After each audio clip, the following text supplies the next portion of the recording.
बिहार में विधानसभा चुनाव 2025 की तैयारियां शुरू हो चुकी है और इसी कड़ी में आज यानी 1 अगस्त 2025 को चुनाव आयोग ने राज्य की ड्राफ्ट वोटर लिस्ट यानी पारंपरिक मतदाता सूची जारी कर दी है। इस लिस्ट में अब करीब 7 करोड़ 24 लाख लोगों का नाम दर्ज हुआ है, लेकिन बड़ी बात यह है कि करीब 65 लाख लोगों का नाम हटाने की संभावना जताई जा रही है।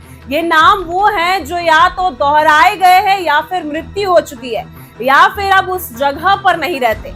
और उस ड्राफ्ट लिस्ट पर जनता 1 अगस्त से 1 सितंबर 2025 तक अपना दावा या आपत्ति दर्ज करा सकती है, यानी जिसका नाम छूट गया वो जुड़वा सकते हैं। और अगर किसी और का नाम गलत तरीके से दर्ज हो गया है तो उसे हटाने के लिए आवेदन कर सकते हैं।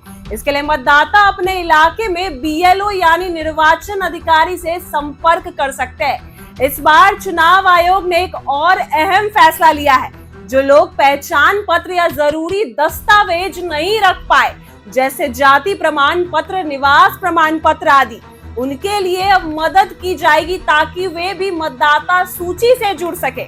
इसके लिए जिला अधिकारियों को निर्देश दिया गया है वे विकास पूंजी, भूमि का खसरा, खतियान और स्थानीय सरकारी रजिस्टरों की मदद से लोगों को पहचान या निवास प्रमाण पत्र उपलब्ध करवाए ताकि उनके लिए मतदाता पहचान पत्र बनाया जा सके।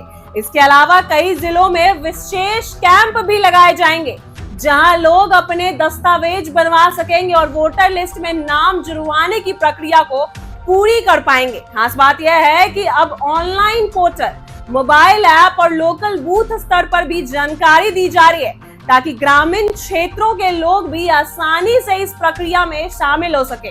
चुनाव आयोग ने यह भी कहा कि राजनीतिक दलों को ड्राफ्ट लिस्ट की डिजिटल और प्रिंट कॉपी दी जाएगी ताकि वे भी अपने स्तर से निगरानी कर सके कि किसी के साथ अन्याय ना हो रहा है।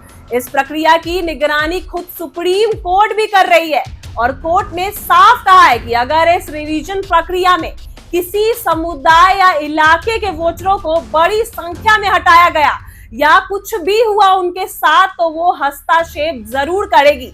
साथ ही सुप्रीम कोर्ट ने यह भी सुझाव दिया कि पहचान पत्र में रूप से आधार कार्ड, राशन कार्ड और वोटर कार्ड को स्वीकार किया जाना चाहिए ताकि आम लोगों को ज्यादा परेशानी ना हो। इससे गरीब, वंचित और दूर दराज के लोगों को भी आसानी होगी और अपने नाम वोटर लिस्ट से जुड़वाने से राहत मिलेगी। यह पूरा अभियान चुनाव आयोग को पारदर्शिता और निष्पक्ष बनाने की दिशा में एक बड़ा और अहम कदम माना जा रहा है और चुनाव आयोग की यह पहल दर्शाता है कि वह भी चाहता है कि कोई भी योग्य मतदाता वंचित ना रहे, चाहे उसके पास दस्तावेज हो या नहीं। इसलिए आने वाले दिनों में यह मतदाता को चाहिए कि वह इस ड्राफ्ट लिस्ट को ध्यान से देखे और कोई गलती हो तो 1 सितंबर से पहले सुधार करवा ले ताकि अंतिम सूची में उसका नाम ठीक से दर्ज हो और वह चुनाव में अपने अधिकार का इस्तेमाल भी कर सके। अब देखते हैं इसके बाद क्या होता है, विपक्ष इस पर क्या प्रतिक्रिया लेती है। वहीं तेजस्वी यादव जो हर बार आरोप लगाते रहे हैं, अब देखते हैं वो इस पर क्या प्रतिक्रिया देते हैं। ऐसी ही वीडियो के लिए बने रहे हमारे साथ। आप देख रहे हैं इनसाइडर लाइव।